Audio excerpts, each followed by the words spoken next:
ఇది కేవలం కథ కాదు.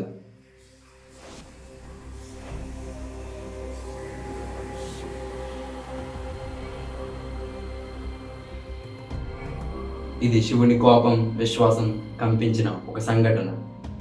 ఆ కోపం నుంచి పుట్టిన 5 లింగాలు. ఇవే పంచరామ క్షేత్రాలు. ప్రతి ఆలయంలోనూ ఒక రహస్యం దాగి ఉంది. ప్రతి రాయిలోనూ శివశక్తి గర్జిస్తుంది. ఇది తెలుసుకోవడానికి మీరు కొన్ని యుగాల వెనక్కి వెళ్ళాలి. అప్పుడు త్రేతాయుగం.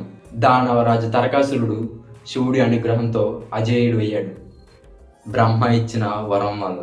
నిన్ను చంపేది నీ కుమారుడు అవతరించినప్పుడే అన్న మాట. శివుడు పార్వతి పెళ్లి చేసుకున్న తర్వాత కుమారుడు కార్తికేయుడు పుట్టాడు. అప్పుడు విశ్వం మొత్తం సిద్ధమైంది ఒక మహాయుద్ధం కోసం. తారకాసురుడు స్వర్గాన్ని ఆక్రమించాడు. దేవతలు పారిపోయారు. ఆ సమయానికి బాలకార్తికేయుడు తన తండ్రి శివుని త్రిశూలం పట్టాడు. తారకాసురునిపై ప్రహరించాడు. ఒక్క క్షణంలో అగ్ని గర్జన శబ్దం.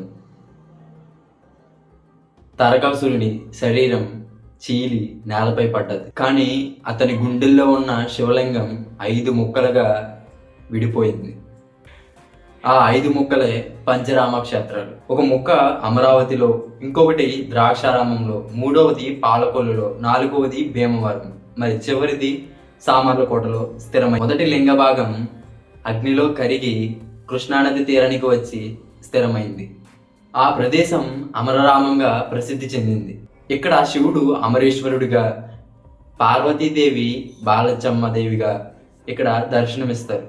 ఈ లింగం యొక్క ప్రత్యేకత ఏంటంటే దీని రంగు తెల్లగా చల్లగా ఉంటుంది. ఎండలో కూడా గంధం వాసన విస్తరిస్తూ ఉంటుంది. అండ్ అలాగే ఇక్కడ భక్తులు ఏమంటారంటే ఇక్కడ శివుడు శాంతిమూర్తిగా కాదు, విశ్వానికి జీవనాధారంగా ఉంటాడనేసి అంటారు. ఇది సాధారణ ఆలయం కాదు. అమరరామ క్షేత్రం శిల్పకళకు మించిన దైవ కళా ప్రతిభ. ఈ ఆలయం నిర్మించినది చాళుక్యాలు మరియు గజపతులు కలిసి నిర్మించారని చెప్తారు. కానీ ప్రతి రాయి మీద ఉన్న శిల్పాలు మాత్రం దేవతలు స్వయంగా చెక్కినట్టు అనిపిస్తుంది. గోపురం మీద 9 తలుపులు. ప్రతి తలుపు శివతత్వాన్ని సూచిస్తుంది. ఆలయం లోపలికి అడుగు పెడితే గాలిలో ఒక ఆధ్యాత్మిక ప్రకంపన కనిపిస్తుంది. అమరేశ్వరుడి లింగం మట్టిలో కాకుండా నది తీరపు రాయిలో స్వయంగా వెలసింది అనేసి చెబుతారు. లింగం చుట్టూ చిన్నగా కనిపించే రంధ్రం, అదే ఒక రహస్యం. ఆ రంధ్రం నుండి కొన్ని సమయాల్లో వెలువడే ప్రకాశవంతమైన కిరణాలు కృష్ణానది మీద ప్రతిబింబమై కనిపిస్తుందని భక్తులు చెప్తారు. కానీ దాన్ని శాస్త్రవేత్తలు మాత్రం కాంతి ప్రతిఫలనం అని అంటారు. కానీ దాన్ని భక్తులు శివశక్తి రూపంగా భావిస్తారు. శివరాత్రి రోజున ఇక్కడ జరిగే అద్భుతం ప్రపంచం మొత్తానికి ఆశ్చర్యం. ఏటా ఆ రాత్రి గర్భగుడిలో దీపం స్వయంగా వెలుగుతుంది. ఆ దీపం నుండి వచ్చే వెలుగు లింగం మీద ఒక బిందువుగా పడి అనంతరం గర్భగుడి అంతా ప్రకాశిస్తుంది. అండ్ అలాగే ఇక్కడ భక్తులు ఏమని చెప్తారంటే అది శివుని సాక్షాత్ దర్శనం అని చెప్తారు. ఇది అమరరామం రహస్యంలో మొదటి తలుపు మాత్రమే.